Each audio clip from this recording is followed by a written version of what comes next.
Welcome to Uncovered Biblical History and Traditions, the channel dedicated to lost stories of the biblical past. Discover stories of pre-Christian historical roots, biblical legends, lost church history and forgotten historical characters of faith. It is very helpful if you hit the like, subscribe and share. Help build my channel and let's take a look together into these uncovered forgotten tales.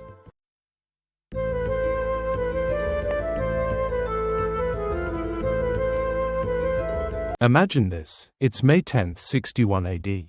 On a windswept hill in what we now call Lincolnshire, England, Roman soldiers are hammering nails through the hands and feet of a man whose only crime was preaching about love, hope, and redemption. The victim isn't some common criminal, he's Simon the Zealot, one of the original 12 disciples who once walked alongside Jesus Christ on the shores of Galilee. As his life ebbs away on that crude wooden cross, Simon becomes the second Christian martyr to die in Britain, his blood mixing with the soil of what would one day be called the most hallowed ground on earth. But how did one of Christ's inner circle end up dying a brutal death in the remote corners of the Roman Empire? This is the remarkable, largely forgotten story of faith, friendship, and the ultimate sacrifice that helped plant the seeds of Christianity in Britain during its darkest and most violent hour. Our story doesn't begin with Simon, but with another biblical figure whose grief would set everything in motion.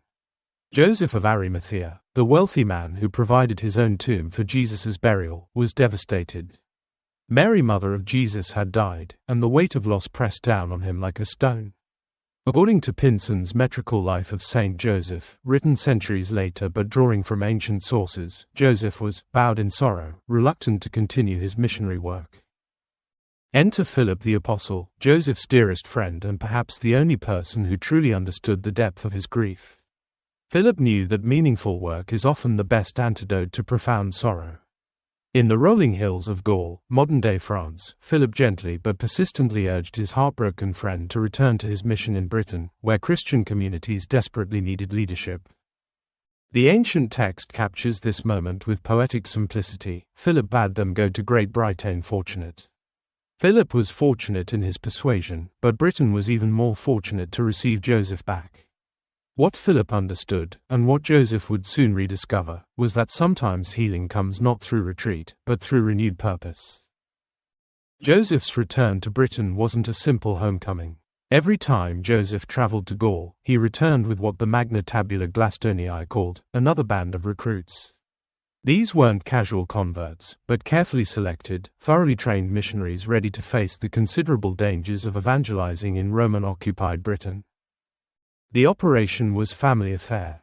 Joseph's own son, Joseph's, baptized by Philip himself, served as a diplomatic courier, traveling back and forth between the continental headquarters and the British mission field. Joseph established his base at Avalon, creating what was essentially the first Christian seminary and missionary training center in British history. But by 60 AD, the situation in Britain was about to become exponentially more dangerous. The Romans, under the brutal leadership of Catus Decianus and the military commander Paulinus, had issued what contemporary sources call the barbaric edict, a systematic order to destroy anything and anyone Christian. This wasn't random persecution, this was genocide. It was into this powder keg that Joseph specifically recruited Simon the Zealot for what would prove to be his final mission. Simon wasn't just any disciple, his very name told his story. Born in Cana of Galilee, he was known as Simon the Canaanite in the Gospels. But the Hebrew word for zealous, Cana, sounded remarkably similar to his hometown's name. When Greek-speaking Christians translated his nickname, they called him Zealot'S, meaning the zealous one. And zealous he was. The Byzantine historian Nicephorus, writing in the 9th century but drawing from much earlier sources, described Simon as a man of fervent affection for his master and great zeal. This wasn't mere enthusiasm, this was the kind of passionate commitment that had already taken Simon across Egypt, through Africa, across Mauritania and Libya, preaching the gospel, by all means, to anyone who would listen. Simon had actually been to Britain once before, during the Claudian persecutions of 44 AD, when the emperor expelled Christian leaders from Rome. Many had fled to Britain, including the Apostle Peter himself. But that first visit had been brief, a reconnaissance mission, perhaps, or simply a matter of waiting out the storm on the continent. Now, 16 years later, the situation was incomparably worse. The year 60 AD marked the beginning of what the Roman historian Tacitus would later describe as the most brutal period in the entire history of Roman-British relations. Queen Boudicca's rebellion had erupted across the island, and the Roman response was so savage that even Rome itself was shocked by the reports filtering back from Britain. This was the moment Joseph chose to send another recruitment mission to Gaul, specifically requesting Simon Zealot'S. Why? The text gives us a clue. This was the second time Philip consecrated Joseph and his missionaries before the departure to Britain. The first consecration had been routine. This second one suggested something special was planned, something that required the presence of an original apostle. Philip, with prophetic insight or simply good strategic sense, understood that desperate times required extraordinary witnesses. If Christianity was going to survive in Britain, it needed someone willing to face the ultimate test.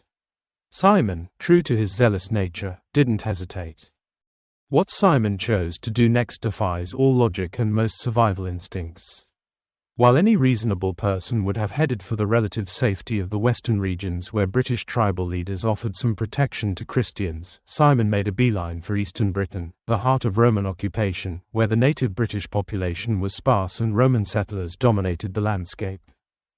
He was completely on his own, far beyond the protective reach of the powerful Silurian warriors in the south or the fierce Yorkshire Celts in the north. In choosing this region, Simon was deliberately walking into what the sources describe as the heart of the Roman domain. His strategy was audacious in its simplicity. He would preach the gospel openly, boldly, directly to both the occupying Romans and the scattered British population. His fiery sermons quickly drew attention, exactly the wrong kind of attention in a region where Catus Decianus had ordered the complete elimination of Christian presence. Yet Simon's approach worked, at least initially.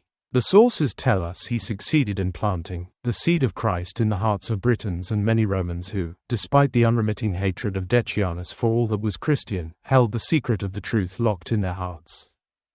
It couldn't last. Simon's bold preaching campaign brought him speedily to the attention of Catus Decianus, the very official who had ordered the Christian genocide. The arrest was swift, the trial a mockery, a predetermined outcome wrapped in the thinnest veneer of legal procedure. The sentence was death by crucifixion, the most humiliating and painful execution method the Romans possessed. But for Catus Decianus, this wasn't just about killing a troublesome preacher, it was about sending a message. Crucifixion was how Rome had killed Christ. Now Rome would kill Christ's followers the same way, a deliberate mockery of everything the cross represented to Christians. On approximately May 10, 61 AD, at Culdees in Lincolnshire, Simon Zealot'S died as Jesus had died. But there's profound irony in this moment. Where the Romans saw the ultimate defeat of Christianity in Britain, history would record something entirely different. Simon wasn't even the first Christian martyr in Britain. That distinction belonged to Aristobulus, the brother of Barnabas and father-in-law of Peter, who had been martyred at what is now St. Albans just 2 years earlier. But Simon's death had a different quality, a symbolic weight that even his executioners probably didn't fully grasp. Here was a man who had walked with Christ, who had witnessed the resurrection, who had received the Holy Spirit at Pentecost, and he had chosen to die rather than abandon his mission to the remote edge of the Roman world. The message this sent to both Christians and Romans was unmistakable. This faith was worth dying for. The Eastern and Western churches would commemorate Simon's martyrdom on May 10, recording it in the Greek monology and numerous ecclesiastical calendars. Cardinal Baronius, in his comprehensive Annales Ecclesiastici, would confirm both the date and location. Dorotheus, Bishop of Tyre, writing around 300 AD, would summarize Simon's entire ministry in a single, powerful sentence: Simon Zealot'S traversed all Mauritania, and the region of the Africans, preaching Christ. He was at last crucified, slain and buried in Britain. Perhaps the most remarkable aspect of this story is its context.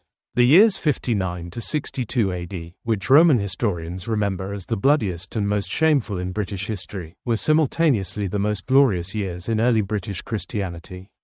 While Tacitus wrote of unparalleled horror and mutual atrocities, Christian chroniclers recorded what they called epic years in British Christian annals, resplendent with noble sacrifice and heroic deeds. The Romans thought they were stamping out Christianity through terror. Instead, they were creating something that would outlast their empire by over 1,000 years. Every drop of martyr's blood that soaked into British soil became, in the eyes of believers, consecrated ground. Britain would eventually be called the most hallowed ground on earth, precisely because of moments like Simon's final stand at Caister. Simon's journey from the shores of Galilee to the hills of Lincolnshire represents something larger than one man's story. It's the tale of how an idea, the radical notion that love is stronger than hate, that truth is worth dying for, that hope can survive even crucifixion, spread across the ancient world through the actions of extraordinary individuals willing to pay the ultimate price. When Catus Decianus ordered Simon's crucifixion, he thought he was eliminating a problem. He had no idea he was creating a legend. Simon Zealot'S, the zealous disciple who once fished the Sea of Galilee with Jesus, died as he had lived, absolutely convinced that the message he carried was more important than the life that carried it. If you would like further context and the rest of the story, check out previous videos and future videos. If you would like more information where to research this subject, pause this image and look into these resources or find resources in description. If you have book sources or links of your own on this subject, please share in comments or email me. Thank you. I hope you enjoyed this forgotten biblical story. Leave a like, comment, share and subscribe. This is very helpful. Join me next time for another lost story of our biblical history.